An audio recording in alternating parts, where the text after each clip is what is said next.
I want my baby back, baby back, baby back, baby back, baby back, man. I want my baby back, baby back, baby back, baby back, baby back, man. Hello, ladies and gentlemen, and welcome to my review of the pilot episode of Gotham. Spoiler alert. The episode starts predictably with the murder of Bruce's parents. Now, I liked the way this was shot, but one thing I didn't like was that Serena Kyle was there. I don't know, I just always liked the fact that Bruce was alone at that point.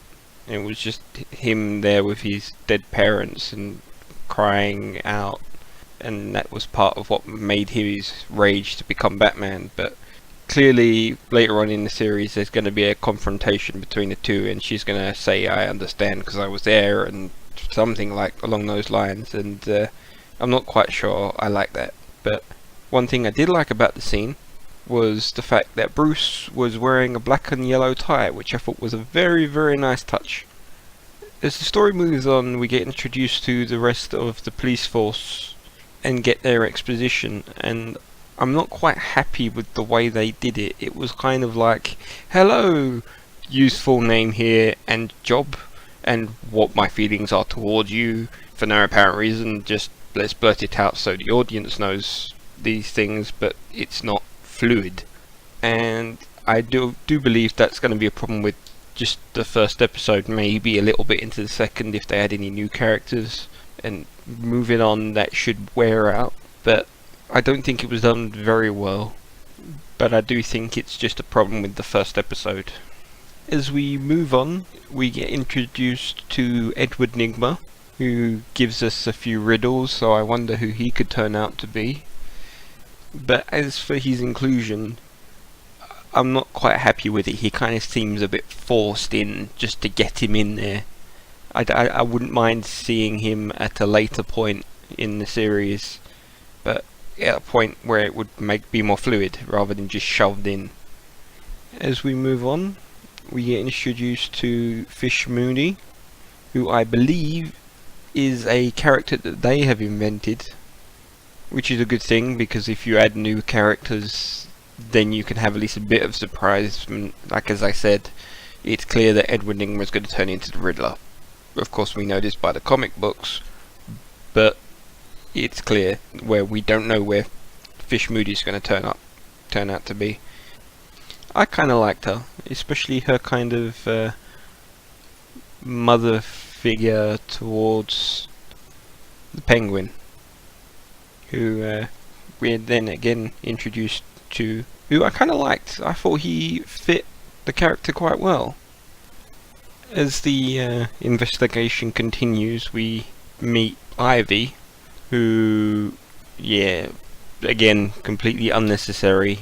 I'm not even sure it should be necessary at a later point. It was just pretty much hey, here's Poison Ivy, which I believe was a bit premature. If necessary in the first place, it could have just had her passing by or something to say, oh, she turns out to be Poison Ivy. But in this situation, with Riddler, Penguin, Catwoman and Poison Ivy, I think it was a little bit just too much, especially with the hint.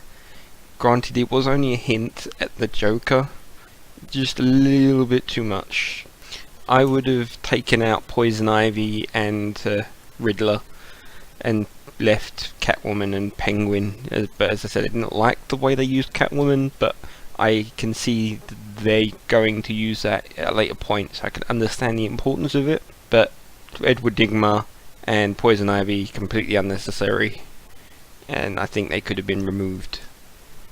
As for the stand-up comedian that is hinting at being the Joker, I'm okay with it, as long as that all it remains that. If he falls into a vat of chemicals or anything along them lines, you're going to have a video of me raging about it. I'm telling you that right now.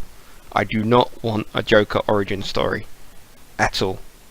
The origin story we know of the Joker has even been said that, is it true?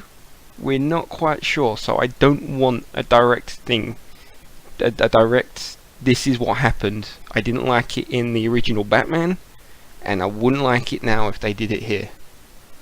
But moving on, we get to the bit where they believe that they have killed an innocent man. Yes, he was not guilty of committing the crime of murdering Bruce's parents. However, he was shooting at them and putting his partner in danger, so I'm pretty sure that's grounds to shoot the man. Moving on a bit more, Gordon was put in a situation where he was told he had to kill Penguin, and then he led Penguin up to the ledge of the lake, I think it was, or a river, and when he was leading him to it, Penguin had his little bit of a waddle.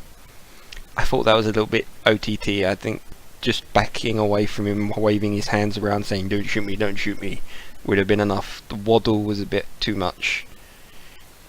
Now, as what I thought about Gordon himself was, I think he's going to be okay. I want to see a few more episodes before I say yes, he makes a good Commissioner Gordon. The same with Bullock.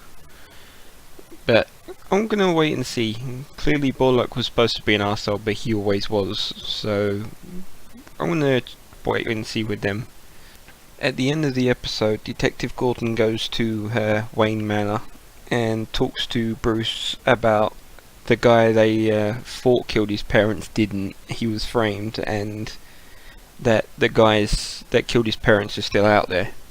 Now, I understand that this is supposed to build the relationship between Bruce and Gordon, but he's still a kid. It's like he's telling these things to a child. It's not right.